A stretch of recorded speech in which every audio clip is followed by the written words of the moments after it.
Hey guys, Samurai here, back again with another video. And around a year ago, I made a video talking about what if Ash's Cyndaquil evolved into Typhlosion. It's been a year since that video has released, and I decided to do a video on the Hisuian forms. This was my original plan, as I wanted to make a video on both the Hisuian versions of the starters and their normal versions. It's just that the Hisuian versions weren't out at the time, and we didn't know what they looked like.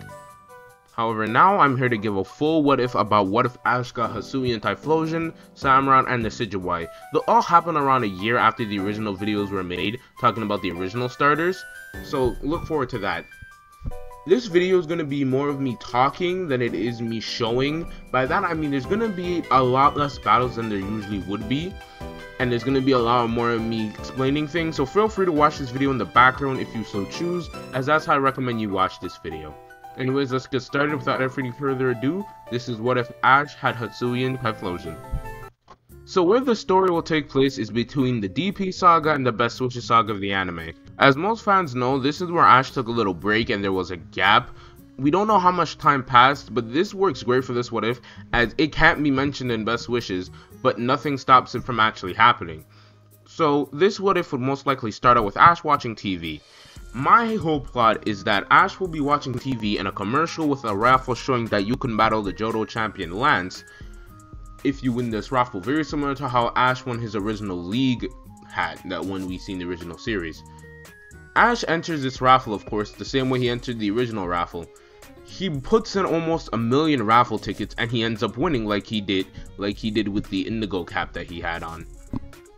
Now that Ash can go battle Lance, he's heading off to Ecruteak City where the battle will take place. While Ash is in Ecruteak City, he runs into a girl named Janine. Janine being Koga's daughter in the games. She hasn't really been introduced in the anime. I honestly don't know why. With how many Johto fillers there are, you might think that she'd be introduced. But, you know, you take what you can get. So Ash introduced himself and Janine does the same.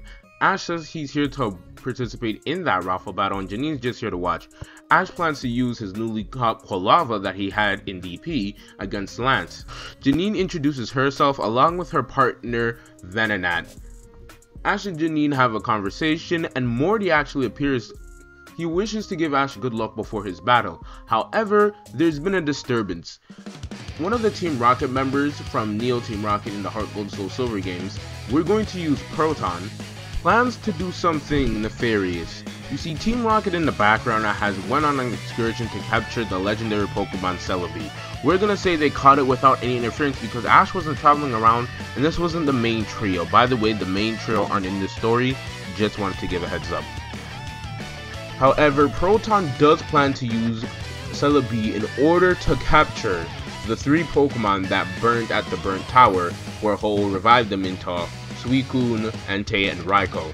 He wants to capture the Pokemon before this happened, as he believes they were quite powerful if they were able to escort that many humans out to leave no one unscathed. So he wants to capture them and use them for Team Rocket's further goals. However, Morty sees someone on the tower and he actually goes to stop him. Ash, being Ash, would probably go to help stop them too. Janine would also join Ash, but something else happens. Since Celebi's powers is being used in a negative way, it has a different effect. Instead of transporting one person itself into the past, it transfers the whole city of Ecruteak into the past, if that makes sense. This would take them 100 years ago into the time of Hisui. Not in the Hisui region, but in the time of Hisui. But back to the main plot. Proton, being confused on why this happened, wasn't taken back far enough to where the Pokemon were burnt and the burnt tower is still burnt. He's trying to figure something out, and this is when Ash and Ko confront him. Now, Proton would send out his Pokemon. This would be a triple battle like we see in Black and White, but we never really got to see one, so this would be a triple battle, and Proton sends out the Pokemon of Crobat, Serviper, and Nidoking. While he did have a Koffing in the game, Koffing is a fairly generic Team Rocket Pokemon, and I wanted to use something different. Anyways, back to the story.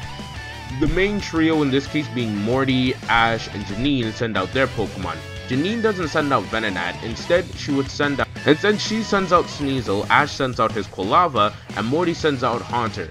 The battle is a triple battle. It's quite intense right from the start. In fact, Janine's Pokemon gets knocked out fairly quickly, showing just how out of water she is. Morty's able to take out one Pokemon, but sadly his Pokemon goes down too. Ash is able to take down the Pokemon that took down Janine's Pokemon. However, Quilava is winded and Crobat is the only Pokemon left. Just as Quilava is about to give up, its Blaze ability activates and it evolves into Typhlosion. Except for one minor detail, Typhlosion looks absolutely different from what Ash is used to seeing. This Typhlosion looks hunched over, a lot more relaxed and less ferocious, but at the same time it looks a lot more mystical. This being Hisuian Typhlosion, this being Typhlosion in the past, as I think a lot of people misunderstand that it wasn't because Typhlosion was in the region of Hisui that he looked like this. This is just what Typhlosion used to look like. Immediately, Ash's newly evolved Typhlosion uses Inferno Parade, its signature move in the game. This immediately knocks out Crobat, and Proton is left aghast. While Ash was doing this, Janine and Morty were able to free Celebi, and it reversed the effects of, I'm gonna call, the Chrono Crisis. Get it? Cause it's time! Bad pun, I got it. But on the bright side, all the effects were reversed. Lance was making his way to the Burn Tower while he saw this, and immediately everything went back to normal. Lance didn't really do anything. However, Lance is intrigued by this new Pokemon, which he's shocked to reveal is a Typhlosion. He wants to battle Ash even more now to test out this new Typhlosion strength. Lance tells Ash that he'll be waiting at the stadium for him, and Ash says he'll be there in no time flat. We can cut to when the battle actually starts. This will be a 1v1. Now, Lance would likely use his Gyarados. This Gyarados being shiny, the one we always see in Journeys, just so everybody knows. Now, Gyarados is using moves like Thrash and Hydro Pump, and that's where Lance thinks he's going to get the advantage. However, Ash came prepared for this, and he taught Typhlosion Thunder Punch. Lance wasn't prepared for this, and Gyarados ends up taking a lot of damage from Thunder Punch alone. Even Typhlosion's Fire-type moves, due to being at low health due to Gyarados' water attacks, are amplified by Blaze. This battle is definitely close, and it actually ends in a draw. Typhlosion ended up putting a lot more power into it to close the gap between him and Gyarados. Lance says that he was incredibly amazed by that battle and wants to fight Ash again in the future. And they will, hopefully. Now that's the end of the video. I hope you guys enjoyed this video. It was a lot shorter than the actual what if I made. And that marks the end of this video. Let me know if you guys would actually change anything in this what if. Would you guys add or remove certain scenes? This what if was a bit shorter and I wanted to go a lot more in depth, but I sadly couldn't due to time constraints. But I hope you guys enjoyed the video. Please remember to like and subscribe, and Samurai out.